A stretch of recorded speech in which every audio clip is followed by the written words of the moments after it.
الحمد لله وكفى وسلام على عباده الذين اصطفى أما بعد فأعوذ بالله من الشيطان الرجيم بسم الله الرحمن الرحيم ألا إن أولياء الله لا خوف عليهم ولا هم يحزنون الذين آمنوا وكانوا يتقون لهم البشرى في الحياة الدنيا وفي الآخرة لا تبديل لكلمات الله ذلك هو الفوز العظيم وقال النبي صلی اللہ علیہ وسلم من عادى لي وليا فقد آذنته بالحرب رواہ البخاری او کما قال علیہ الصلاۃ والسلام۔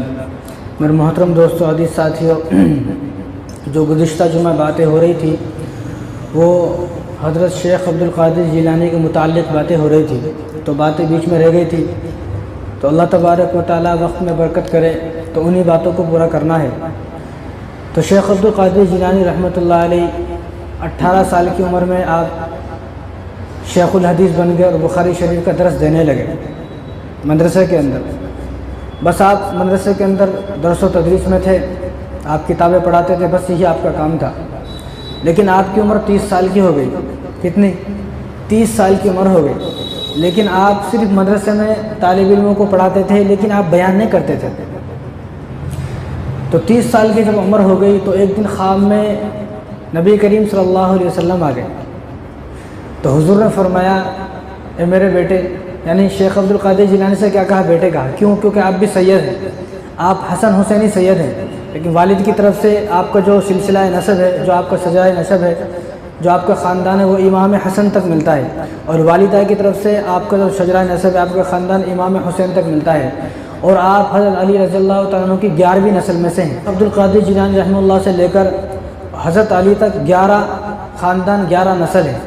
11ویں نسل میں آپ حضرت علی کے بیٹے ہیں۔ تو اس لیے حضور صلی اللہ علیہ وسلم نے فرمایا کہ میرے بیٹے تم بیان کیوں نہیں کرتے ہو؟ انہوں نے کہا کہ یا رسول اللہ، بات تو بہت اچھی ہے، آپ فرماتے ہوں بیان کیوں نہیں کرتے، لیکن میں کہاں جیلان کا رہنے والا، اور یہاں کے لوگ بغداد کے پیور عربی بولنے والے، اور میری زبان ایسی نہیں ہے، اور مجھے ڈر لگتا ہے کہیں ایسا نہ ہو کہ کوئی میری زبان سے ایسا جملہ نکل جائے، تو مجھے ڈر لگتا ہے۔ تو حضور نے فرمایا کہ میرے بیٹے ڈرنا نہیں، منہ کھولو۔ تو غوث پاک نے سپنے میں ہی، خواب میں ہی منہ کھولا، تو حضور صلی اللہ علیہ وسلم نے اپنے زبان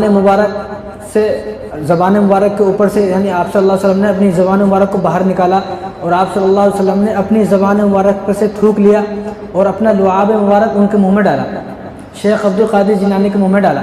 ایک مرتبہ ڈالا، پھر دوسری مرتبہ، تیسری مرتبہ، اسی طرح 7 مرتبہ ڈالا، اور فرمایا کل سے جاؤ بیان کرو، بیان تم کرو گے، زبان تمہاری ہوگی لیکن جملے میرے ہوں گے، الفاظ میرے ہوں گے، اور جو آپ کی زبان سے جو باتیں نکلیں گی وہ باتیں میری ہوں گی، صرف زبان آپ کی ہوگی۔ تو دوسرے دن بڑی ہمت کی، لیکن ہمت نہیں ہوئی بیان کرنے کی۔ تو دوسرے دن جب ہمت نہیں ہوئی تو اسی طرح سو گئے۔ تو دوسرے دن خواب میں کون آ گئے؟ حضرت علی آ گئے، حیدر کرار، فاتح خیبر آ گئے۔ انہوں نے کہا کل حضور تمہارے خواب میں آئے تھے؟ کہاں؟ تو حضور نے کیا فرمایا تھا؟ تو آپ نے تو اس بات پر عمل نہیں کیا۔ تو انہوں نے فرمایا غوث پاک نے کہ مجھے یاد ہے وہ بات جو حضور نے فرمائی تھی، لیکن مجھے ہمت نہیں ہو رہی ہے، مجھے طاقت اتنی ہمت نہیں ہو رہی ہے کہ میں کیسے بیان کروں گا، مجھے ڈر لگتا ہے۔ تو حضرت علی نے خواب میں فرمایا ٹھیک ہے تم ایسا کرو، پھر منہ کھولو۔ تو شیخ عبدالقادر جیلانی رحمہ اللہ نے منہ کھولا، اور حضرت علی نے اپنے زبان مبارک سے اپنے منہ سے پھر تھوک ڈالا، 1 مرتبہ ڈالا، 2 مرتبہ ڈالا، 6 مرتبہ تھوک ڈالا، اپنے منہ سے تھوک جو لعاب ہے وہ شیخ عبدالقادر جیلانی کے منہ میں ڈالا، 6 مرتبہ ڈالا۔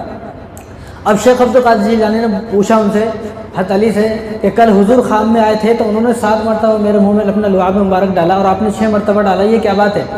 تو حضرت علی نے فرمایا کہ وہ ہمارے نبی ہیں، میں ان کا امتی ہوں، ایک ادنا سا غلام ہوں، امتی اور غلام اپنے نبی سے آگے نہیں جا سکتا ہے، لہٰذا حضور صلی اللہ علیہ وسلم نے آپ سے جو کہا ہے آپ ان بات پر عمل کریں۔ کیا مطلب کہ آپ بیان کریں۔ تو دوسرے دن جب آپ اٹھے تو آپ نے اعلان کروایا، لوگوں کو بھیجا کہ اعلان کرو کہ سارے کے سارے لوگ آج جو جامعہ نظامیہ مدرسہ ہے وہاں پر آ جائے، اور وہاں پر میں بیان کروں گا۔ اب لوگوں کے اندر جو شور ہوا، کیونکہ اب تک آپ سے جو علمی استفادہ حاصل کرتے تھے وہ صرف طالب علم تھے، کوئی بڑی عمر کے لوگ نہیں تھے، کیونکہ مدرسے کے لوگ یہاں نہیں آتے، یہاں کے لوگ مدرسے نہیں جاتے۔ اب بھی ایسا ہی ہے کہ یہاں کے لوگ کتنے جو لوگ مدرسے کو جاتے ہیں، اور مدرسے کے بچے یہاں نہیں آتے۔ اسی طرح وہ مدرسے کے طالب علموں کو، مدرسے کے بچوں کو پڑھاتے تھے، لیکن آج عوام میں بات کرنے کی نوبت آئی، اور عوام میں آج بات کرنا ہے تو عوام تو پہلی ان کے الفاظوں کی پیاسی تھی، ان کے علم کی پہلی پیاسی تھی امت، لیکن جب لوگوں کو معلوم ہوا کہ آج شیخ عبد القادر جیلانی بیان کرنے والے ہیں تو 70,000 کا مجمع جمع ہو گیا، 70,000 لوگ جمع ہو گئے اور آپ نے بیان کرنا شروع کیا۔ اور آپ نے جب بیان کیا تو آپ یہاں پر بیٹھے ہوئے ہیں، لیکن 70,000 کے مجمع میں جو آخری آدمی تھا اس تک بھی وہی آواز جاتی تھی جو فرسٹ پہلے والے آدمی کی آواز جا رہی ہے۔ یعنی جو بعد کا آدمی تھا اگر اس سے کوئی پوچھتا کہ آپ کہاں تھے، ان کا آگ میں پہاڑوں کے پیچھے تھا۔ 70,000 کا مجمع تھوڑا ہوتا ہے کیا؟ یہاں 1,000 آدمی آ جائے تو وہاں تک جگہ بھر جاتی ہے، تو 70,000 لوگ تو کتنے ہوں گے؟ تو 70,000 کا جو مجمع تھا اس مجمع کا جو آخری آدمی تھا آپ کی زبان سے نکلے ہوئے جملے کو وہ بھی اسی طرح سمجھتا تھا جس طرح پہلی صف میں پہلا بیٹھا ہوا آدمی سمجھتا ہے۔ کیونکہ ان کو کسی مکبر کی ضرورت نہیں پڑی، کیونکہ جو میں بات بول رہا ہوں اور اسی بات کو کوئی دوسرا آگے تک پہنچا اس کو مکبر بولتے ہیں۔ تو انہوں نے فرمایا کہ آج مکبر کی ضرورت نہیں ہے، کیونکہ آج بیان کرنے کا حکم میرا نہیں ہے، یہ رسول اللہ صلی اللہ علیہ وسلم کا حکم ہے، میں ان کے حکم سے بیان کر رہا ہوں۔ تو لہٰذا جب میں حضور کے حکم سے بیان کر رہا ہوں تو میری آواز کو اس مجمع تک پہنچانے کی ذمہ داری بھی حضور کی ہے۔ تو اللہ تبارک و تعالیٰ نے اپنی قدرت کاملہ سے، اپنی قدرت سے ان کی آواز کو پورے 70,000 مجمع تک پہنچا دیا۔ تو آپ ایک مرتبہ بیان فرما رہے تھے تو بارش شروع ہو گئی، جب بارش شروع ہو گئی تو لوگ جانے لگے، تو آپ نے آسمان کی طرف دیکھا اور کہا کہ اللہ تو جانتا ہے کہ میں نے ان سب کو آپ کی محبت میں جمع کیا ہے، آپ کا دین سنانے کے لیے، آپ کا دین بیان کرنے کے لیے، رسول اللہ صلی اللہ علیہ وسلم کی سیرت بیان کرنے کے لیے، آپ کا قرآن ان کو سنانے کے لیے میں نے ان لوگوں کو جمع کیا ہے۔ میں بڑی مشکل سے میں نے ان کو جمع کیا ہے اور آپ جو ہے ان کو منتشر کر رہے ہو۔ اگر اللہ میں نے حقیقت میں ان کو آپ کی رضا کے لیے جمع کیا ہے تو یہ بارش ہوتی رہے، اگر میں نے آپ کی رضا کے لیے ان کو جمع نہیں کیا ہے تو بارش، یعنی اگر میں نے آپ کی رضا کے لیے ان کو جمع کیا ہے تو بارش رک جائے، اگر میں نے ان کو آپ کی رضا کے لیے جمع نہیں کیا تو بارش ہوتی رہے۔ تو جب اتنا کہا تو اللہ تبارک و تعالیٰ نے فوراً بارش کو روک لیا۔ جہاں تک وہ مجمع بیٹھا ہوا تھا وہاں تک بارش نہیں تھی غوث پاک کے سامنے، اور اس مجمع سے باہر سارے میں بارش تھی، وہاں اتنے کے اس درمیان بارش نہیں تھی۔ یعنی کیونکہ ان لوگوں کو جو جمع کیا گیا ہے وہ غوث پاک نے رسول اللہ صلی اللہ علیہ وسلم کی محبت میں اور اللہ تبارک و تعالیٰ کا کلام سنانے کے لیے سچ مجھے جمع کیا ہے۔ ایسا نہیں کہ دین کی اور دنیا کی باتیں بتانے کے لیے اور دین سے لوگوں کو گمراہ کرنے کے لیے اس لیے جمع نہیں کیا، بلکہ دین ہر کسی تک پہنچ جائے اس لیے لوگوں کو جمع کیا ہے، اور دنیا سے بچ جائیں، دنیا کے خرافات سے بچ جائیں، گناہوں سے نفرت ہو جائے، اس لیے آج غوث پاک نے تمام لوگوں کو جمع کیا ہے۔ تو دیکھا کہ بارش بالکل رک گئی، اور اسی طرح آپ بیان کر رہے تھے تو ایک چڑیا اوپر سے بیٹ کر چلی گئی، چڑیا پاخانہ کر کے ان کے اس پر جو کرتا کا دامن تھا اس دامن پر کرتے پر بیٹ کر بھاگنے لگی، اڑنے لگی۔ تو آپ نے اس چڑیا کی طرف دیکھا، آپ کو غصہ آیا، آپ جلال میں تھے تو اتنا غصہ آیا کہ اس چڑیا کی طرف دیکھا تو وہ چڑیا وہیں پر مر کر نیچے گر گئی، اور آپ نے پھر وہ اپنا جبہ اتارا اور خادم سے کہا کہ اس جبے کو دھو، اور دھونے کے بعد اس جبے کو کسی کو صدقہ کر دو، اب مجھے اس جبے کی ضرورت نہیں ہے۔ تو آپ ایسے تھے، تو بیان کے درمیان بارش ہوئی، یعنی اللہ کی رضا کے لیے لوگوں کو جمع کیا، اپنے فائدے کے لیے لوگوں کو جمع نہیں کیا۔ یہاں جو باتیں ہوتی ہیں کسی جلسے میں، کسی مدرسے میں، کسی مسجد میں جو باتیں ہوتی ہیں وہ اللہ کی رضا کے لیے باتیں ہوتی ہیں، اللہ کی باتیں کسی طرح لوگوں تک پہنچ جائے اور لوگ تمام گناہوں سے بچ جائے، بس اسی لیے لوگوں کو جمع کیا جاتا ہے۔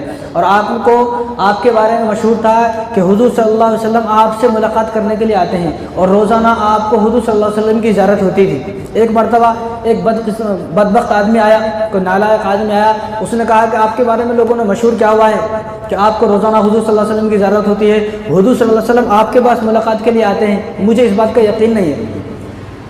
تو غوث پاک نے اس سے کہا تو ذرا پیچھے پلٹ کے دیکھ، تو اس نے ذرا پیچھے پلٹا تو حضور صلی اللہ علیہ وسلم واقعی میں جا رہے تھے، یعنی حضور صلی اللہ علیہ وسلم کی پیٹھ مبارک اس نے دیکھی، سامنے سے نہیں دیکھا بلکہ حضور صلی اللہ علیہ وسلم کی پیٹھ مبارک اس نے دیکھی، اور حضور صلی اللہ علیہ وسلم جا رہے تھے، یعنی حضور صلی اللہ علیہ وسلم کا چہرہ اس طرف تھا، اس نے صرف پیٹھ دیکھی، اس نے جیسا پلٹ کر دیکھا حضور جا رہے ہیں، پھر ایک دم کہا کہ واقعی میں نے حضور کو دیکھا ہے، پھر اس نے پلٹ کر دیکھا تو حضور نہیں تھے۔ اس نے کہا یہ کیا بات ہے، ابھی میں نے حضور کو دیکھا، حضور جا رہے تھے، میں نے جیسے حضور صلی اللہ علیہ وسلم کی پیٹھ مبارک کو دیکھا اور وہاں سے نظر گھما کر آپ کی طرف دیکھا اور آپ کو بتایا، پھر سے ان کو دیکھا تو حضور نہیں تھے۔ تو غوث پاک نے اس سے فرمایا کہ تیرا ایمان اتنا ہی تھا، جتنا تیرا ایمان تھا اتنا ہی تینے حضور کو دیکھا، کاش کہ تیرا ایمان مکمل ہوتا، کاش کہ تیرے دل میں حضور صلی اللہ علیہ وسلم سے سچی محبت ہوتی تو حضور صلی اللہ علیہ وسلم کو آج تو پیچھے سے نہیں دیکھتا بلکہ حضور صلی اللہ علیہ وسلم کو آج تو آگے سے دیکھ لیتا۔ تو ہمارا بھی ایمان اس طرح اتنا قوت اور ایمان ایسا مضبوط ہونا چاہیے کہ ہمارے خواب میں بھی حضور آئے اور یہاں غوث پاک سے روزانہ جو ہے حضور صلی اللہ علیہ وسلم ملاقات کے لیے آ رہے ہیں، اور آپ کا نام نامی سب کو معلوم ہے شیخ عبد القادر جیلانی، اور آپ کا لقب جو ہے محی الدین ہے، یعنی دین کو زندہ کرنے والا۔ محی الدین کا مطلب دین کو زندہ کرنے والا۔ اور آپ ایسے نہیں، بلکہ آج کل تو اگر کسی عالم کے پاس، کسی صوفی صاحب کے پاس، اور کسی جو ہے ہمارے جو بزرگ ہیں اکابرین ہیں، اگر کسی کے پاس زیادہ پیسہ آ جائے تو لوگ حیران ہو جاتے ہیں، لیکن آپ اتنے مالدار تھے، اتنے امیر تھے، جو آپ کے سر پر امامہ رہتا تھا، امامہ، اس امامے کی قیمت صرف 70,000 روپے ہوتی تھی اس زمانے کی، اور آج کے تو وہ 70 کروڑ روپے ہوتے ہیں۔ آج سے کتنے 800 سال پہلے کی بات ہے، وہ 561 ہجری میں آپ کا انتقال ہوا ہے، آپ کی وفات ہوئی ہے، وہ 561 ہجری ہے، اور آج 1445 ہجری ہے۔ تو 800 سال پہلے جو آپ کا امامہ تھا، آپ کے امامے کی قیمت ہی صرف 70,000 روپے تھی۔ ایک مرتبہ ایک شخص آیا آپ کے پاس، لوگ آپ کے پاس آتے تھے اپنے پریشانیوں کو لے کر، اپنی مصیبتوں کو لے کر، اپنی تکلیفوں کو لے کر آپ کے پاس آتے تھے، کیونکہ حضور صلی اللہ علیہ وسلم نے ارشاد فرمایا کہ اگر کسی کو اللہ تبارک و تعالیٰ نے پیسہ دیا ہے، مال دیا ہے، دولت دی ہے، تو وہ اس لیے نہیں دی ہے کہ وہ اپنا آپ کھاتا رہے، بس اپنے بچوں کو کھلاتا رہے، خود کھاتا رہے بس، اور کسی کو پوچھے نہ، بلکہ نہیں، بلکہ حضور صلی اللہ علیہ وسلم نے فرمایا، حضور صلی اللہ علیہ وسلم نے ارشاد فرمایا کہ بعض لوگوں کو اللہ تبارک و تعالیٰ نے مال اس لیے دیا ہے کہ وہ اپنے اوپر بھی خرچ کرے اور غریبوں پر بھی خرچ کرے۔ جب تک وہ خرچ کرتا رہتا ہے تو اللہ تبارک و تعالیٰ اس کے مال میں برکت ڈالتے رہتے ہیں۔ جب وہ صرف اپنے اوپر خرچ کرتا ہے، غریبوں کے اوپر خرچ نہیں کرتا، تو اللہ تبارک و تعالیٰ اس کے مال کو چھین لیتے ہیں، ضائع ہو جاتے ہیں، اس کا مال بالکل ختم ہو جاتا ہے، ضائع ہو جاتا ہے۔ کتنے سارے لوگ ہیں ہمارے سامنے، امیر تھے، مالدار تھے، بڑے مالدار تھے، بڑی بڑی گاڑیاں تھیں ان کے پاس، لیکن ہمارے آنکھوں نے ان کو دیکھا کہ آج ان کے پاس کچھ بھی نہیں ہے، آج ان کے گھر میں کھانے کے لالے پڑ رہے ہیں، آج ساری چیزیں ان کے ہاتھ سے نکل گئی، بیماری آئے گی، بیماری میں سارا پیسہ لگ گیا، کوئی کیس چھڑ گیا، اس کیس میں سارا پیسہ لگ گیا، پولیس اور وکیل جو ہے دیتے دیتے سارا پیسہ، سارا جو ہے دولت ختم ہوگی۔ کیوں؟ کیونکہ اللہ تبارک و تعالیٰ نے ان کو مال اس لیے دیا تھا کہ تاکہ تم اپنے اوپر بھی خرچ کرو، غریبوں کے اوپر بھی خرچ کرو۔ تو غوث پاک کو یہ حدیث معلوم تھی، ان کے پاس جو مال تھا ایسا نہیں کہ وہ خود اپنے اوپر خرچ کرتے تھے، بلکہ وہ غریبوں پر بھی خرچ کرتے تھے۔ ایک مرتبہ ایک آدمی ان کے پاس آیا، وہ کہا کہ حضرت میری بیٹی کی شادی ہے، دینے کے لیے کچھ بھی نہیں ہے، تو کیا کیا جائے؟ تو اس وقت آپ جو ہے ایسی جگہ پر تھے کہ آپ کے پاس کوئی پیسہ، کوئی مال نہیں تھا، تو آپ نے اپنا امامہ اتارا، اور امامہ اتارو اس کو دے دیا۔ تو اس کو نہیں معلوم تھا امامے کی قیمت کیا ہے، تو اس نے کہا حضرت یہ امامے کا میں کیا کروں، مجھے تو پیسے چاہیے، درہم و دینار چاہیے، مجھے تو کچھ اشرفیہ چاہیے، کچھ ایسی چیز چاہیے کہ میں اس کو بیچ کر اپنی بیٹی کی جو ہے شادی کروں۔ تو آپ نے فرمایا کہ تم جاؤ اس امامے کو بیچو، اس امامے کو کسی کو بیچو، پھر آنا۔ تو اس نے جب اس امامے کو بیچا تو وہ 70,000 درہم، 70,000، وہ بھی پریشان ہو گیا، 70,000، میں تو سوچ رہا تھا امامے کی قیمت کوئی 200-400 روپے ہوں گی، یہاں 70,000 درہم کی اس کی قیمت ہے۔ تو اس نے آیا، غوث پاک کے پاس آیا اور آپ کا شکر ادا کیا کہ اس میں تو ایک بیٹی کی نہیں بلکہ 10 بیٹیوں کی بھی شادی ہو سکتی ہے۔ یعنی لوگ ان کے پاس اپنی پریشانیاں لے کر آتے تھے اور وہ لوگوں کی پریشانیوں کو حل کرتا تھا۔ یہاں تو کوئی مالدار آدمی ہے، اس کے پاس جانے کو ڈر ہوتا ہے، کہیں ایسا نہ ہو کہ ہم اس سے پیسے مانگنے گئے تو انہیں ہمارے سے پیسے مانگ لیتا۔ دیکھنے کو مالدار ہے، اس کے پاس سب کچھ ہے، لیکن جب اس سے مانگا جائے اور کسی غریب کی بیٹی کی شادی ہو محلے میں تو انہیں محلہ چھوڑ کر، بستی چھوڑ کر بھاگ جاتا ہے، کہیں ایسا نہ ہو کہ مجھے بھی 2-4 ہزار روپے دینے آ جائے۔ تو کوئی آدمی نہ سوچے کہ میرے پاس جو پیسہ ہے، میرے پاس جو بلڈنگ ہے، میرے پاس جو گاڑیاں ہیں، میرے پاس جو مہنگا فون ہے، اور میرے پاس جو اتنی پلاٹیں ہیں، یہ میں نے اپنی محنت سے کمائی ہیں، محنت سے نہیں کمائی ہیں۔ اگر محنت سے کمائی ہوتی تو مزدور ہم سے زیادہ محنت کرتا ہے، ایک لیبر ہم سے زیادہ محنت کرتا ہے، سیٹ صاحب آدمی کیا پورے دن کرسی پر بیٹھا رہتا ہے، لیکن ایک مزدور پورے دن محنت کرتا ہے۔ تو محنت سے نہیں کمایا، کوئی آدمی پیسہ محنت سے نہیں کماتا ہے، بلکہ پیسہ اللہ کے فضل سے کمایا جاتا ہے۔ جس پر اللہ کا فضل ہوتا ہے وَتُعِزُّ مَن تَشَاءُ، اللہ جس کو چاہتے ہیں پیسے دیتے ہیں، عزت دیتے ہیں، اور اس کو تخت و تاج بھی دیتے ہیں۔ اللہ جس کے بارے میں چاہتے ہیں، جس کے بارے میں جس کو اللہ سے نفرت ہے، اللہ کو جس انسان سے نفرت ہے، اللہ تعالیٰ اس سے سب کچھ چھین لیتے ہیں۔ تو عزت اور ذلت اللہ کے ہاتھ میں ہے، پیسے دینا کس کو کب دینا ہے، کس کو نہیں دینا، یہ سب اللہ کے ہاتھ میں ہے۔ تو کوئی آدمی نہ سوچے کہ میں نے اپنی محنت سے کمایا ہے، یہ تو میں نے اپنے ہاتھوں سے کمایا ہے، اور رات دن لوگ مثال دیتے ہیں میرے سر کے بال ایسے سفید نہیں ہوا، میں نے بڑی محنت کی ہے۔ محنت تو کی ہے، لیکن اللہ چاہے تو محنت کر سکتا تھا، اللہ نے چاہا تو نے محنت کی، اللہ نہیں چاہتے تو وہ کچھ بھی نہیں کر سکتا تھا۔ کیوں؟ کیونکہ ایک آدمی ابھی روڈ پر نکلے، اللہ معاف کرے، نعوذ باللہ، روڈ پر نکلے، ایکسیڈنٹ ہو جائے، اس کا ہاتھ پیر ٹوٹ جائے، کیا کرے گا؟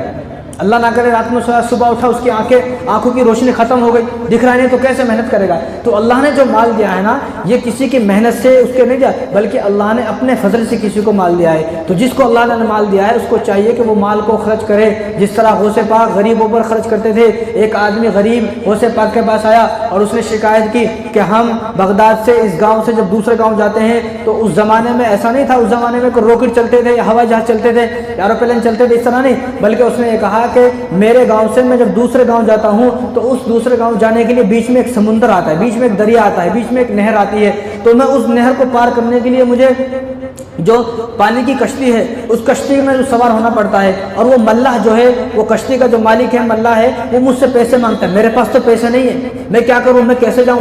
آپ کچھ ایسا کریں کہ جو میں وہاں روزانہ چلے جاؤں، اور میرا تو روزانہ کا کاروبار ہے، روزانہ وہاں سے آنا ہے، روزانہ جانا ہے، کیونکہ میرا کاروبار ہے، کھیت کھلیانے وہ سب ادھر ہیں، اور میرے پاس اتنے پیسے نہیں ہوتے ہیں، اور وہ نہ ادھار کرتا ہے۔ تو غوث پاک نے اس کا ہاتھ پکڑا، شیخ عبد القادر جیلانی نے اس کا ہاتھ پکڑا اور اس ملاح کے پاس گئے اور کہا کہ تو یہ بتا کہ تیری کشتی میں روزانہ کتنے لوگ غریب سوار ہوتے ہیں جو پیسے نہیں دے سکتے ہیں؟ تو اس نے تعداد بتائی ہوگی، جتنی بتائی ہوگی، تو ان سب کے حساب سے آپ نے 1 سال کے پیسے اس کو دیے کہ ان غریبوں کی طرف سے 1 سال کے ان کا کرایہ میں دے رہا ہوں، جتنا بھی ان کا کرایہ ہے ان تمام غریبوں کو روزانہ تیری ذمہ داری ہے، فری میں وہاں چھوڑنا ہے اور فری میں وہاں سے یہاں لانا ہے۔ اور ایک آدمی غوث پاک کے زمانے میں ڈھول بجاتا تھا، ڈھول بجاتا، اس کو کافی سمجھاتے تھے آپ بھئی تو یہ ڈھول کیوں بجاتا ہے، یہ ڈھول کو اسلام میں نہیں ہے، ڈھول کیوں بجاتا ہے؟ تو اس نے کہا کہ مجھے اور کچھ آتا نہیں، مجھے ڈھول بجانا ہی آتا ہے اور اس کے علاوہ میں کچھ کام کر ہی نہیں سکتا۔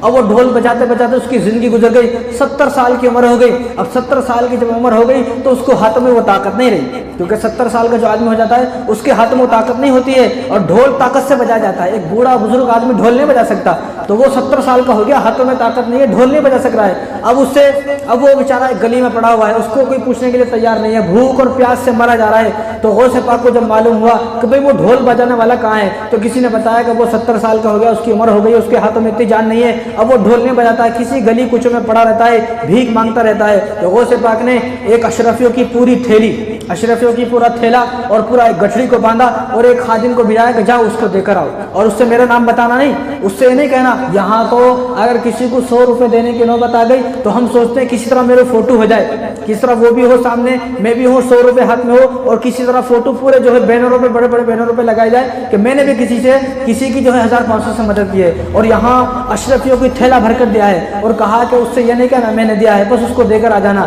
تو جب ایک خادم جب اشرفیوں کی تھیلا لے کر اس کے پاس گیا اور اس کے پاس جا کر اس کو وہ پیسے دیے، تو جب وہ جانے لگا کس نے دیے ہیں پوچھا، تو انہوں نے کہا کہ بھائی یہ کسی نے بھی دیے ہوں، تو تیرے کو کیا مطلب ہے، تو اپنے پیسے رکھ اور موج کر، عیش کر۔ تو وہ جب خادم جانے لگا تو اس نے اس کا ہاتھ پکڑا، وہ جو ڈھول بجانے والا اس نے ہاتھ پکڑا کہ مجھے پتا ہے یہ پیسے کس نے دیے ہیں، کہ اس حال میں بھی جو میری مدد کر سکتا ہے، کہ میں نے پوری زندگی کسی کی بات نہیں مانی ہے، میں اپنے حساب سے چلا ہوں، لیکن اس حال میں بھی اس پورے بغداد میں جو میری مدد کر سکتا ہے، اس پورے بغداد میں صرف ایک ہی آدمی ہے، اور اس کا نام شیخ عبد القادر جیلانی ہے۔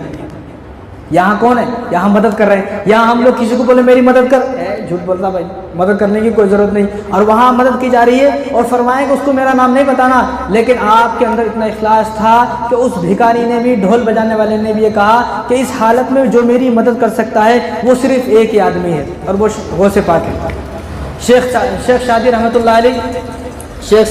علیہ جو ہے وہ حج کرنے گئے، آپ کے اندر اللہ کا خوف کتنا تھا۔ آج تو ہم لوگ یہ سوچتے ہیں کہ بس غوث پاک کے نام پر ایک دعوت کر لی، بس اب ہمارا ان کا رشتہ اتنا ہی ہے، اتنا تعلق ہے، اس سے آگے ہمارا کوئی تعلق نہیں ہے۔ ان کے اندر کتنا خوف تھا۔ وہ حج کرنے گئے، شیخ سعدی رحمۃ اللہ علیہ حج کرنے گئے تو دیکھا کہ بیت اللہ شریف کے چاروں طرف مجمع ہے، بہت بھیڑ ہے، اور ایک آدمی بیت اللہ کا غلاف پکڑ کر یہ بول رہا ہے یا اللہ یا تو مجھے معاف کر دے، میرے گناہوں کو معاف کر دے، یا مجھے کل قیامت کے دن اندھا اٹھانا، نابینا اٹھانا، مجھے قیامت کے دن اندھا اور نابینا اٹھانا۔ کیوں؟ کیونکہ میں کل قیامت کے دن رسول اللہ صلی اللہ علیہ وسلم کا سامنا نہیں کر سکتا، اتنے گناہوں کے ساتھ، میرے سر پہ اتنے گناہ ہیں، میں ان گناہوں کے ساتھ آپ صلی اللہ علیہ وسلم کا کیسے سامنا کروں گا، کیسے میں ان کا سامنا کروں گا، کیسے میں ان کے سامنے حاضر ہوں گا؟ یا تو مجھے معاف کر دے، میری بخشش کر دے، یا تو مجھے اندھا بنا کر اٹھا۔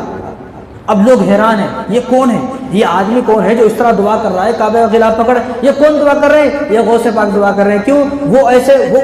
وہ ولی ہیں، ولیوں کی بھی ولی ہیں، امام الاولیاء ہیں اور پیدائشی ولی ہیں۔ یہ وہ بچہ ہے کہ جس نے پیدا ہوتے ہی روزے رکھنے شروع کر دیے، واحد بچہ ہے دنیا کا، قیامت تک اب کوئی ایسا بچہ آنے والا شاید نہیں ہے کہ جو پیدائش سے ہی روزہ رکھنا شروع کر دے۔ ایسا بچہ جو پیدا ہونے کے بعد 18 پارے جس کو حفظ یاد ہے، امام الاولیاء ہیں، وہ تمام ولیوں کے ولی ہیں۔ اور وہ کیا کہہ رہے ہیں؟ میرے گناہوں کو معاف کر دیں۔ آپ دل پہ ہاتھ رکھ کر یہ سوچیں، کیا شیخ عبد القادر جیلانی کے نامہ اعمال میں کوئی گناہ ہو سکتا ہے کیا؟ کوئی بھی گناہ نہیں ہو سکتا ہے، ان کے نامہ اعمال میں کوئی گناہ نہیں ہو سکتا ہے۔ اگر گناہ ان کے نامہ اعمال میں ہوتا تو ان کی محبت ہمارے دلوں میں نہ ہوتی۔ جن کی زندگی گناہوں سے بھری رہتی ہے، کسی انسان کے دل میں اللہ اس کی محبت کو نہیں ڈالتے ہیں، اللہ اسی انسان کی محبت کو دلوں میں ڈالتے ہیں جو گناہوں سے پاک و صاف ہوتا ہے۔ اور یہ کیا فرما رہے ہیں؟ یا اللہ یا تو میرے گناہوں کو معاف فرما، یا مجھے کل قیامت کے دن اندھا بنا کر اٹھا، نابینا بنا کر اٹھا۔ اب یہاں پر مجمع ہے، وہ مجمع والے بھی حیران ہیں۔ اب شیخ سعدی پیچھے کھڑے ہوئے یہ سن رہے ہیں۔ اب شیخ سعدی نے بھیڑ کو ہٹایا اور آگے گئے تو دیکھا کہ یہ کون ہے دعا کرنے والا۔ دعا کرنے والا جب دیکھا گیا تو دیکھا تو وہ شیخ عبد القادر جیلانی غوث پاک تھے جو یہ دعا کر رہے تھے۔ حالانکہ ان کو کیا ضرورت ہے دعا کرنے کی، وہ بھی یہ دعا کر رہے ہیں۔ اتنا خوف ان کے دل میں، اور ہمارے دل میں خوف نام کو بھی خوف نہیں ہے۔ ہمارے سامنے اذان ہوئی ہے، میرے لیے اذان ہوئی ہے، لیکن میرے دل پہ ذرا بھی جھو بھی رہی ہو، میرے دل میں کوئی خوف بھی آیا ہو، کوئی خوف نہیں ہے۔ اذان ہو رہی ہے، میں سوچتا ہوں کسی اور کے واسطے ہو رہی ہے، میرے واسطے نہیں ہو رہی ہے۔ اب یہ سوچیں، جو لوگ یہ بولتے ہیں میں غوث پاک کا دامن نہیں چھوڑوں گا، میں ان لوگوں سے پہلے بولتا ہوں پہلے غوث پاک کا دامن پکڑو۔ پکڑیں گے تو چھوڑیں گے کہاں سے؟ جس نے پکڑا ہی نہیں، پہلے غوث پاک کا دامن پکڑنا ہے، پھر یہ بات کرنا ہے کہ غوث پاک کا دامن نہیں چھوڑیں گے۔ جو زندگی میں نماز پڑھنے کو تیار نہیں ہے، یہ اس نے کیسا غوث پاک کا دامن پکڑا ہوا ہے؟ جو روزانہ 8 بجے 9 بجے سو کر اٹھتا ہے، جس کی نہ جانے کتنی نمازیں زندگی میں سے چلی گئی، جو آدمی اسلامی لباس اپنانے کو تیار نہیں ہے، جو اپنا چہرہ غوث پاک کا چہرہ بنانے کو تیار نہیں ہے، وہ آدمی بھی یہ بولتا ہے کہ میں غوث پاک کا دامن نہیں چھوڑوں گا۔ یہ تو ساری جھوٹی باتیں ہیں۔ ہمارے دل میں اتنا حسد، اتنا بغض، اتنی لڑائی، اتنی غیبتیں، اتنی چغلا چاٹی اور اتنے جو ہے جھگڑے، گھروں کے اتنے جھگڑے، گھر میں بے حیائی، بے پردگی، ٹی وی، فلمیں، گانے، ڈرامے، اتنی ساری چیز کا آدمی، اتنے سارے گناہ کرنے والا آدمی بھی یہ بولتا ہے کہ میں بھی غوث پاک کا دامن نہیں چھوڑوں گا۔ خاص کر کے خواتین، وہ خواتین جو گھروں میں کبھی نماز پڑھنے تیار نہیں ہے، جمعہ ٹو جمعہ بس نماز پڑھتی ہیں، وہ جمعے کے دن بھی 2 رکعت جمعے کی نماز پڑھتی ہیں، حالانکہ عورتوں پر جمعے کے دن جمعے کی نماز نہیں ہے، ان کے لیے ظہر کی نماز ہے۔ وہ عورت بھی یہ بولتی ہے کہ میں بھی غوث پاک کی دامن نہیں چھوڑوں گی۔ عجیب بات ہے۔ غوث پاک کا دامن چھوڑنے کے لیے پہلے ان کا دامن پکڑنا پڑے گا، پہلے ان کے نقش قدم پر چلنا پڑے گا، پہلے ان کی کہی ہوئی باتوں پر عمل کرنا پڑے گا۔ غوث پاک کون تھے؟ غوث پاک وہ تھے کہ جنہوں نے 40 سال تک عشاء کی وضو سے فجر کی نماز ادا کی ہے۔ عشاء کی وضو سے، یعنی عشاء میں وضو کر لیا، عشاء کی نماز پڑھی، وضو کرنے کے بعد اب پوری رات عبادت کر رہے ہیں، پوری رات قرآن پڑھ رہے ہیں، پوری رات اللہ اللہ کر رہے ہیں۔ اسی طرح فجر کی نماز ہو گئی۔ اب جو وضو کیا، جس وضو سے عشاء کی نماز پڑھی، پوری رات عبادت کی، اب اسی وضو سے فجر کی نماز پڑھ کے گھر کو جا رہے ہیں۔ کتنے سال؟ 40 سال۔ اور 40 سال تک آپ غوث پاک وہ رات میں نفلوں میں ایک قرآن پڑھتے تھے، رات میں ایک قرآن پڑھتے تھے، نفلوں میں ایک قرآن۔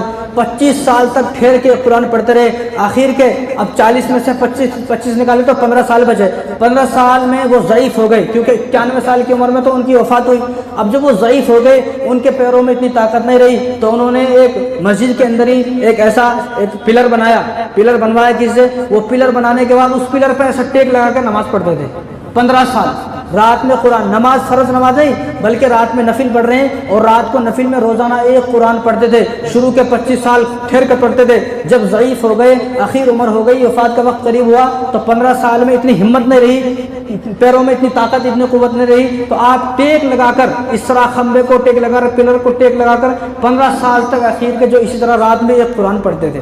یہاں قرآن کو چھونے کے تیار نہیں ہے۔ جو آدمی قرآن کو ایک سال میں کبھی چھیتا بھی نہیں، ہاتھ بھی نہیں لگاتا ہے، فون کے اوپر کوئی دھول نہیں چڑھے گی، ٹی وی کے اوپر کوئی دھول نہیں چڑھے گی، گھر میں فرش روزانہ صاف ہوگا، لیکن قرآن کو کبھی کھول کے بھی نہیں دیکھ سکتے۔ بہت اچھا بہانہ ہے، میرے کو تو قرآن پڑھنا نہیں آتا۔ کتنا اچھا بہانہ ہے، نہیں میرے کو تو قرآن پڑھنا، ٹھیک ہے آپ کو قرآن پڑھنا نہیں آتا، لیکن جو ہمارے گھروں میں مسجدوں میں قرآن رکھا ہوا ہے اس کو کھول کر دیکھنا کس نے منع کیا ہے؟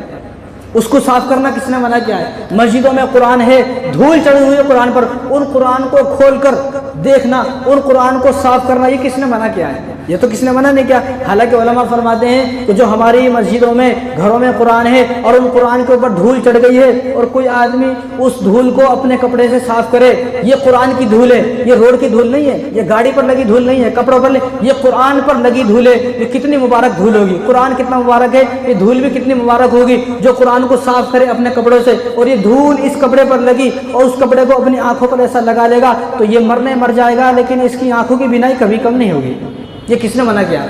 یہ کتنا اچھا جواب ہے. میرے کو تو قرآن پڑھنا نہیں آتا ہے, تو قرآن کو کھول کر دیکھنا کس نے منع کیا, قرآن کو صاف کرنا کس نے منع کیا ہے. اور یہاں غوث پاک ہیں 40 سال تک روزانہ رات میں ایک قرآن پڑھ رہے ہیں.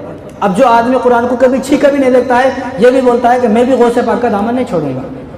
یہ کیسی زندگی ہے. اور یہاں 40 سال تک عشاء کی وضو سے فجر کی نماز پڑھ رہے ہیں. یہاں زندگی گزر گئی, زندگی بیت گئی, 60 سال 70 سال کی عمر ہو گئی, لیکن کبھی عشاء کی نماز پڑھنے کی توفیق نہیں ملی, فجر میں بھی اٹھنے کی توفیق نہیں ملی.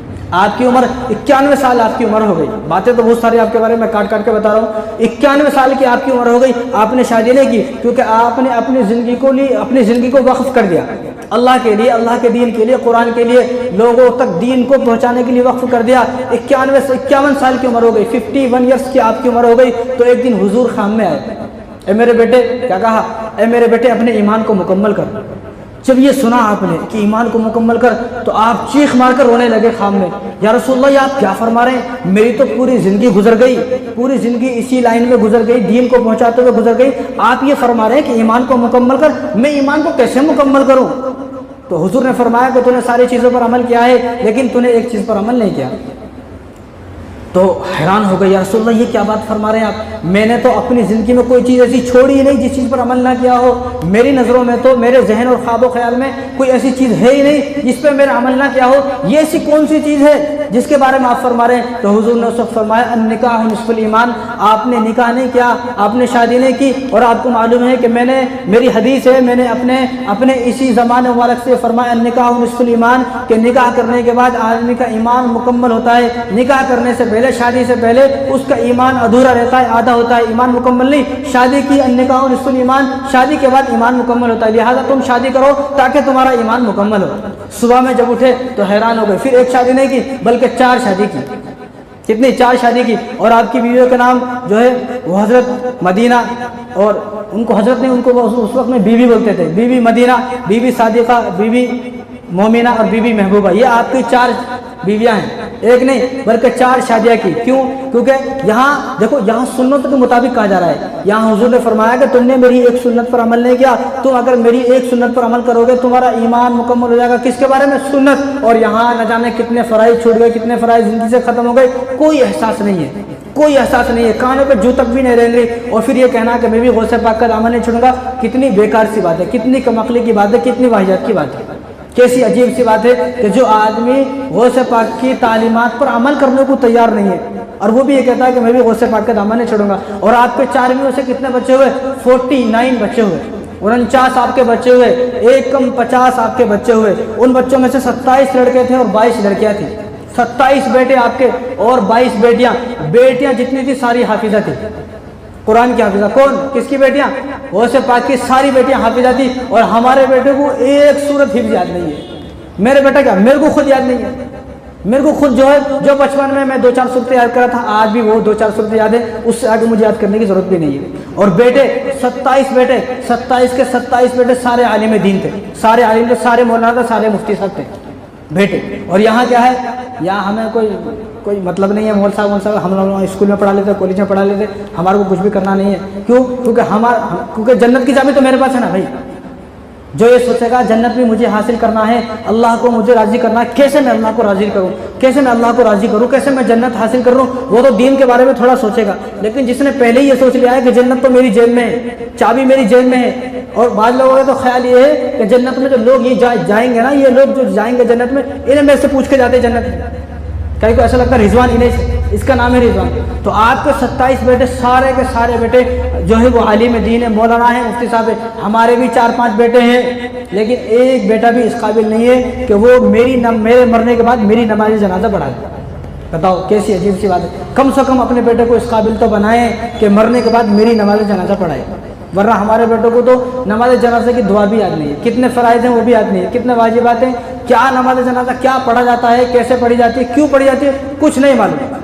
مرنے کے بعد ہی وہ امام صاحب نماز پڑھاتا ہے، نماز جنازہ ہماری، وہ امام صاحب بیچارہ کہاں کا ہے، کون ہے، کچھ نہیں معلوم، کچھ نہیں۔ لیکن میرا بیٹا اس قابل نہیں ہے، لیکن باتیں دیکھو، باتیں ہماری ایسی، اور ایسا لگتا ہے اب بھی چینہ غوث پاک کے مجلس سے اٹھ کے حق ہوا ہے ایسی بات۔ تو اس قابل بنے اور اپنے بچوں کو اس قابل بنائے کہ میرے مرنے کے بعد میری نماز جنازہ پڑھائے۔ جب آپ کی وفات ہوئی اور آپ کی وفات ہونے لگی تو آپ کی 91 سال کی عمر تھی، جب آپ کی وفات ہونے لگی 91 ایئرس کی عمر میں آپ کی جو وفات ہوئی، اور آپ 11 ربیع الثانی ہفتے کے دن آپ کی وفات ہوئی، اور آپ نے کیا، آپ نے خود غسل کیا اور اپنے بیٹوں سے کہا کہ مجھے غسل دینے کے بعد تم میرے کمرے سے باہر چلے جانا، مجھ سے فرشتے ملاقات کرنے کے لیے آئیں گے، آپ نے فرمایا۔ اور آپ کے بیٹے تھے عبد الرزاق، آپ کے پاس بیٹھے ہوئے تھے اور آپ کا سر مبارک ان کے گود میں تھا، تو انہوں نے کہا کہ اللہ میرے والد صاحب کی مغفرت فرما۔ تو آپ نے کہا، غوث پاک نے اپنے بیٹے سے کہا، عبد الجبار، عبد الرزاق، عبد الوہاب، یہ 3 بیٹے ان کے ساتھ میں تھے، تو اپنے بیٹوں سے کہا کہ میرے لیے دعا نہ کرو کہ میری مغفرت، کیوں؟ کیونکہ میں 20 سال سے جنت میں جو میرا گھر ہے میں اس کو دیکھ رہا ہوں، جنت میں جو میرا گھر ہے، جنت میں جو میرا محل ہے، اس کو اللہ تبارک و تعالیٰ 20 سال سے مجھے دکھا رہے ہیں، بس تم یہ دعا کرو میرے مرنے کے بعد اللہ تبارک و تعالیٰ اللہ تعالیٰ فوراً میرے مرنے کے بعد اپنا دیدار کرا دے، اپنی زیارت کرا دے۔ میں اب مرنے کے بعد اللہ کا دیدار کرنا چاہتا ہوں، اللہ کو دیکھنا چاہتا ہوں، اللہ کی زیارت کرنا چاہتا ہوں، جنت میں تو میں اپنا گھر دیکھ رہا ہوں۔ تو آپ کے بیٹے عبد الوہاب، شیخ عبد الوہاب، انہوں نے آپ کی نماز جنازہ پڑھائی اور آپ کی قبر مبارک بغداد میں ہے، اور ہفتے کے دن آپ کا انتقال ہوا، اور آپ نے فرمایا کہ میری نماز جنازہ جلدی پڑھانا اور جلدی مجھے دفن کرنا۔ آپ کی جیسے وفات ہوئی عصر ظہر کے بعد تقریباً شاید آپ کی وفات ہوئی، اس کے بعد رات میں ہی، اسی رات میں آپ کو دفن کر دیا، 4-5 گھنٹے کے بعد آپ کو دفن کر دیا گا۔ ایسا نہیں جمعرات کو وفات ہوئی یہاں سنڈے کو دفن کیا جا رہا، جتنا جلدی ہو سکے حضور نے فرمایا کہ اپنے مردوں کو دفن کریں۔ تو آپ کی وفات کب؟ ہفتے کے دن ہوئی، اور اسی دن رات میں ہی آپ کو کفن، آپ کو جو ہے وہ غسل دیا گیا، غسل دینے کے بعد آپ کو اسی رات میں آپ کو دفن کر دیا گیا۔ آپ کی نماز یعنی سب اسی رات میں ہو گیا، ایسا نہیں وہ کل کا انتظار کریں گے۔ اور آپ کے بیٹے شیخ عبد الوہاب، انہوں نے آپ کی نماز جنازہ پڑھائی۔ انا للہ و انا الیہ راجعون۔ اللہ تعالیٰ غوث پاک کے صدقے، شیخ عبد القادر جیلانی کے صدقے پوری امت کی مغفرت فرمائے، اور فلسطین کے مسلمانوں پر ان کے صدقے اللہ تعالیٰ رحم فرمائے، اور اللہ تعالیٰ ان کی قبروں پر اربوں کروڑوں رحمتیں نازل فرمائے۔ انہوں نے اپنی وفات سے پہلے 4 نصیحتیں کی۔ کتنی نصیحتیں؟ 4 نصیحتیں کی۔ کاش کہ ہم ان 4 نصیحتوں پر عمل کر لیں۔ ان 4 نصیحتوں میں سے ایک نصیحت پر ہمارا بڑا مضبوط عمل ہے، وہ بھی اپنے لیے۔ تو انہوں نے اپنے بیٹے سے کہا کہ میں تمہیں 4 نصیحت کرتا ہوں، میرے مرنے کے بعد ان 4 نصیحتوں کو یاد رکھنا، ان پر عمل کرنا۔ سب سے پہلی جو نصیحت کی، غوث پاک نے اپنے بیٹے شیخ عبد الوہاب کو یہ کہا کہ جب بھی بغداد کے اندر کوئی بیمار ہو جائے، تمہارے گھر کے آزو بازو، تمہاری بستی میں کوئی بھی بیمار ہو جائے، کسی کی طبیعت خراب ہو جائے، تو اس کی عیادت کرنا ہے۔ کیا کرنا ہے؟ اس کی عیادت کرنا ہے۔ کیوں؟ کیونکہ حضور نے ارشاد فرمایا کوئی آدمی بیمار ہو گیا، کسی کی طبیعت خراب ہو گئی، اور تم اس کے پاس اس کو ملاقات کے لیے گئے، صرف ملاقات کے لیے گئے، ایسا نہیں کہ وہ اس کو ہاسپٹل میں لے کے جانا ہے، صرف ملاقات کے لیے گئے اور اس کے پاس گئے، اس سے پوچھا کیسی طبیعت ہے آپ کی، اور اس کو بولے لا باس طہور، انشاءاللہ آپ فکر نہ کریں، اس بیماری کے بعد آپ گناہوں سے بالکل پاک و صاف ہو جائیں گے۔ تو اس کو دلاسا دے، آپ ہمت نہ ہاریں، آپ حوصلے سے کام لیں، ہم آپ کے ساتھ ہیں۔ یہ بس 2-3 الفاظ اس کو بولے۔ تو کوئی آدمی اگر صبح کو گیا شام تک، کوئی آدمی شام کو گیا صبح تک، تو حضور نے فرمایا کہ جب یہ آدمی اس کے پاس صبح کو گیا تو شام تک 70,000 فرشتے اس کے لیے مغفرت کی دعا کرتے رہتے ہیں جو آدمی گیا ہے شام تک۔ شام کو کوئی آدمی گیا، صبح تک 70,000 فرشتے اس کے لیے مغفرت کی دعا کرتے رہتے ہیں۔ تو ہم نہیں چاہتے کوئی آدمی ہماری بستی میں بیمار ہو جائے، ہم اس کے پاس جائیں عیادت کے لیے اور ہمارے لیے 70,000 فرشتے استغفار کی دعا کریں، مغفرت کی دعا کریں۔ کتنی بڑی بات ہے۔ ہم لوگوں کا حال تو یہ، اگر معلوم ہوا کہ فلاں آدمی کا ایکسیڈنٹ ہو گیا، فلاں آدمی بیمار ہے، تو ہم لوگ کیا بولتے ہیں؟ اچھا چوہا بھائی، اچھا چوہا، ہم بہت ستاتا تھا، بہت پریشان کرتا تھا، اچھا چوہا بیمار ہو گیا، اچھا چوہا۔ تو کتنی غلط واحجات بات ہے۔ حالانکہ حضور کیا فرما رہے ہیں کہ 70,000 فرشتے صبح سے شام تک، اور 70,000 فرشتے شام سے صبح تک اس کے لیے مغفرت کی دعا کرتے ہیں۔ یہ پہلی نصیحت ہے۔ اور دوسری نصیحت آپ نے کیا فرمائی؟ دوسری نصیحت یہ ہے کہ ہر آدمی کے ساتھ نرمی سے بات کرنا۔ ہر آدمی سے کیسے؟ نرمی سے۔ اور ہمارا حال کیا ہے؟ اگر کوئی مالدار آدمی آ گیا، جی سیٹ صاحب، جی فرمائیں۔ ہم لوگ اگر کوئی غریب آ گیا، تو ہمارا سینہ چوڑا ہو جاتا ہے. یہ نہیں، وہ سے بات کی یہ 4 باتیں، ان باتوں پر عمل کریں کہ فرمایا نرمی سے بات کریں، حسن سلوک سے بات کریں، اچھائی سے بات کریں، غصے کو کنٹرول کریں، غصے کو برداشت کریں. غصے کا بار بار آنا، غریب آدمی کو دیکھتے غصہ آ جاتا، مالدار آدمی کو دیکھتے غصہ ٹھنڈا ہو جاتا، پولیس والے کے سامنے کیسے نرم ہو جاتا آدمی. نہیں، ابھی آپ گاڑی لے کے جا رہے، پولیس والا پکڑ لیا، اگر انہیں بولتا 1000 روپے تو دیتا نہیں دیتا، اور اسی راستے میں کوئی غریب بیٹھا ہوا صرف 5 روپے مانگتا ہے تو نہیں دیتا. کس طرح ٹھنڈا غصہ کیسے؟ پولیس والے کے سامنے کسی کو آتا غصہ نہیں آیا، پولیس والے کے سامنے آدمی کا غصہ بالکل کنٹرول ہو جاتا ہے، بالکل خاموش. اگر پولیس والا مار بھی ہے تو بھی غصہ نہیں آتا. تو اسی طرح آدمی کو ہر انسان کے لیے، ہر غریب کے لیے نرم ہو جانا چاہیے. غصے پاک کی جو ہے یہ نصیحت ہے. دوسری نصیحت، تیسری نصیحت یہ ہے کہ اپنے اخلاق کو اچھا بنائیں، حسن سلوک سے سب سے پیش آئیں، اخلاق سے پیش آئیں. ہر آدمی کا کام آنا سیکھے، ہر آدمی سے ایسے بات کریں کہ سامنے والے یہ سوچے کہ میں اس سے اگر اپنی ضرورت، اپنی تکلیف، اپنی پریشانی کچھ بتاؤں گا تو یہ میری پریشانی حل کرے گا، میری پریشانی کو بڑھائے گا نہیں بلکہ میری پریشانی کو کم کرے گا. اور چوتھی نصیحت یہ فرمائی کہ بھوکوں کو کھانا کھلانا، اپنے رشتہ داروں کو، دوستوں کو نہیں بلکہ ہر بھوکوں کو کھانا کھلانا. اور آپ نے فرمایا کہ میں نے تمام حدیثوں کو دیکھا، تمام عمل کو الٹ پلٹ کر کے دیکھا، مجھے جو عمل اللہ کو سب سے جلدی راضی کرتا ہے ان تمام عملوں میں مجھے یہ عمل نظر آتا ہے کہ بھوکوں کو کھانا کھلانا. اس لیے 4 نصیحتیں فرمائی. کوئی بیمار ہو جائے تو اس کی عادت کرنا، ہر مسلمان کے ساتھ نرمی سے پیش آنا، اور تمام مسلمانوں کے ساتھ اچھے اخلاق سے پیش آنا. اور چوتھی نصیحتیں فرمائی کہ بھوکوں کو کھانا کھلانا. یہ 4 نصیحتیں غوث پاک کی ہیں. تو ان 4 نصیحتوں پر عمل کریں، اور ان 4 نصیحتوں پر جو ہے خود بھی عمل کریں، اور اپنے گھر میں جتنے لوگ ان پر عمل کرانے کی کوشش کریں. تو باتیں تو بہت ہے غوث پاک کی، میں بتانا چاہتا تھا لیکن اتنا وقت نہیں ہے. لیکن اللہ تعالیٰ انہی سب باتوں پر ہم سب کو عمل کرنے کی توفیق عطا فرمائے. وما علینا الا البلاغ.